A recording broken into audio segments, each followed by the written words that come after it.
Welcome sa akin sa YouTube channel. Ngayon ang mai-share ko lang sa inyo at mga ipapayo ko sa mga katulad kong kabataan. Sana meron po kayong matutunan sa aking mga sasabihin. Kasi ito naranasan ko na po ito. Ngayon, yung mga wala pang kakayahan ng mga kabataan lalaki buhayin o bubuhay ng isang pamilya, sana naman kung may syuta kayo ay huwag niyong buntisin. Kasi bakit?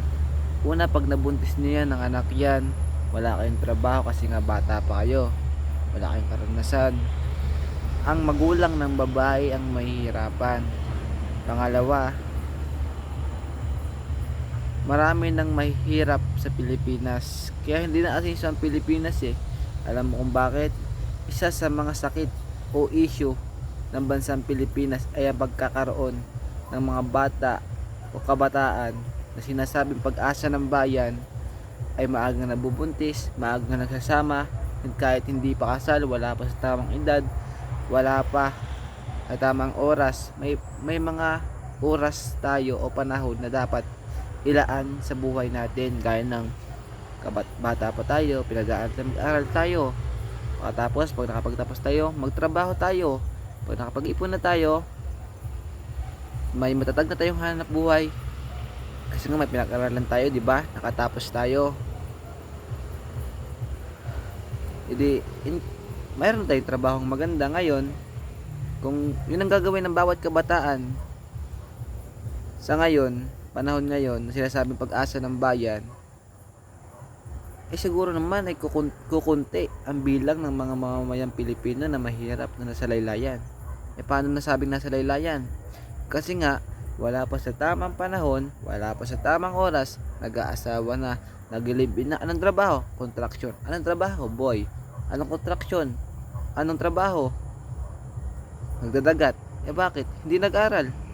Ikaw ba sa Pilipinas, wala kang pinag-aralan, makakapasok ka ba ng isang maestra o doktor o empleyado?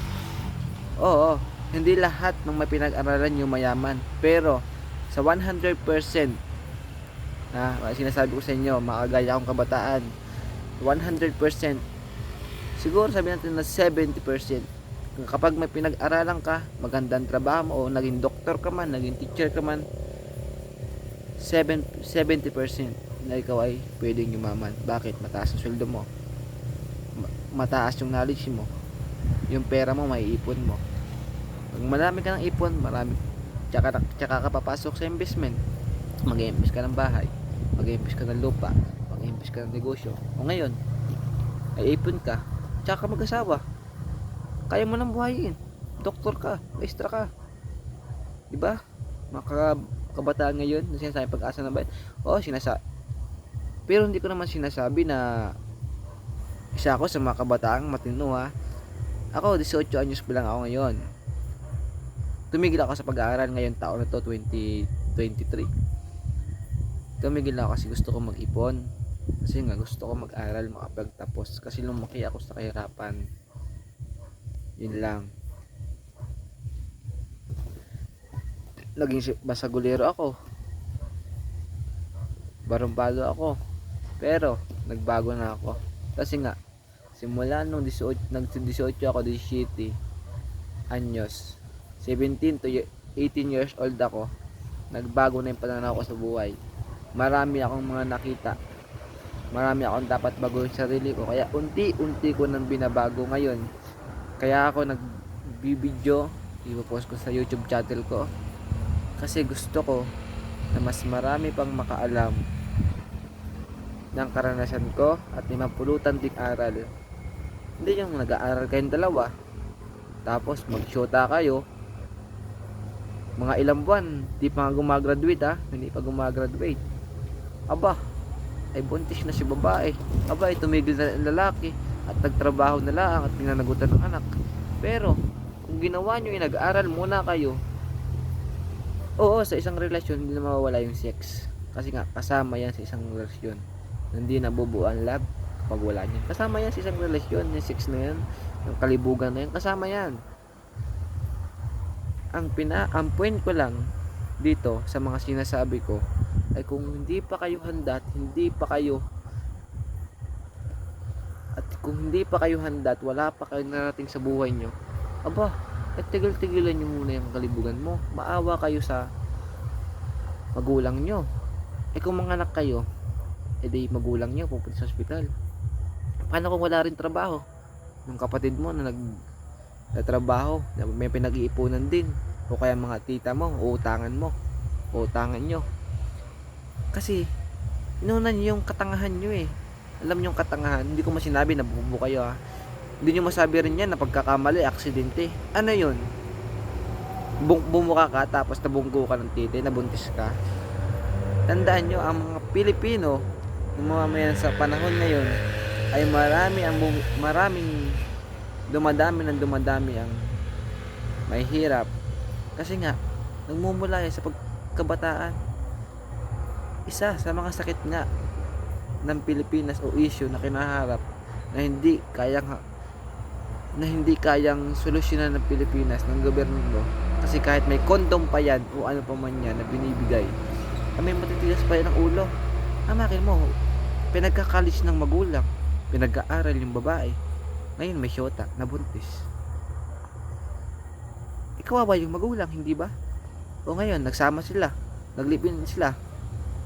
Sagutin nyo ako, sa palagay nyo kaya, ang isang tao na walang magandang trabaho, makapagpagawa ba ng maganda at magarbong bahay? Di ba't hindi?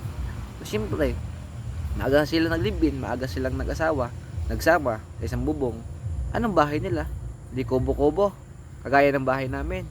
Kaya sinasabi ko nga sa mga kagaya akong kabataan at lalo sa mga kalalakihan, ay nako, itakbo nyo na lang sa CR yan. Kasi napakahirap pumasok sa isang pamilya. Mag-aral kayo. Kung di naman na kayo nag-aaral, magtrabaho kayo, huwag kayong tambay. At saka matuto kayong mag-ipon. Pag nakapag-ipon kayo, pumasok kayo sa negosyo, diba? Pwedeng gawin yon. Pag meron na kayo na invest, nakapag-invest na kayo ng bahay nyo, may malaking ipon na kayo, nakatulong na kayo sa magulang nyo, lahat na kamag-anak mo kaya mong tulungan, kaya mong abutan.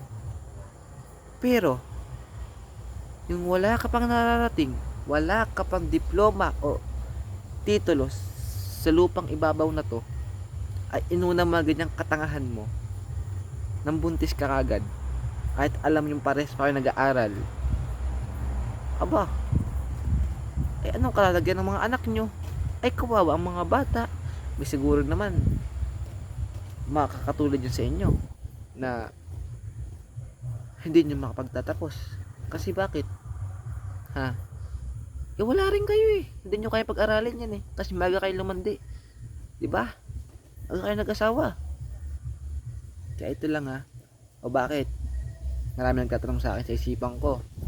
Bakit yung mga mayayaman, karamihan sa mayayaman, ang mga anak nila nakapagtapos na pag-aaral, may doktor, may abogado, kung ano pa, may engineer.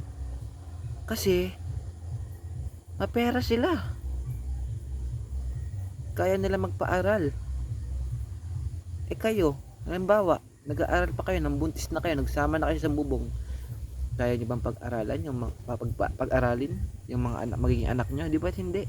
Aasa lang kayo sa mga magulang nyo. Yun lang. So kung may natutunan ka sa mga sinabi ko at sinir ko yung karanasan ko at kaalaman ko, sana naman isubscribe mo ako sa YouTube, supportahan nyo ako kasi marami pa akong ilalabas na video. At pasensya na rin po pala kayo sa boses ko kasi kakatapos ko lang umiyak kasi problemado ako. Kaya siguro nandito ako ngayon sa Paroa, gabing-gabi na, solo lang ako dito. Ngayon nag-video na ako, sinabi ko na kung ano yung mga kagaya akong kabataan na nagkamali na landas na nagbago. Kasi dapat malaman nyo rin yung nalalaman ko na yung mga karanasan ko dapat ma-share ko rin. Sana maging inspirasyon, maging tumatak din sa puso't isipan niya mga kabataan. Sabi nga sa atin noon, mga matatanda, ang kabataan ng pag-asa ng bayan. Pero sa panahon ngayon, masasabi mo kaya Masasabi mo kaya na ang kabataan ay pag-asa ng bayan? Bigat hindi. Ay halay, sayang. Sayang ang pangarap ng magulang ay inuna ang katangahan, kalandian,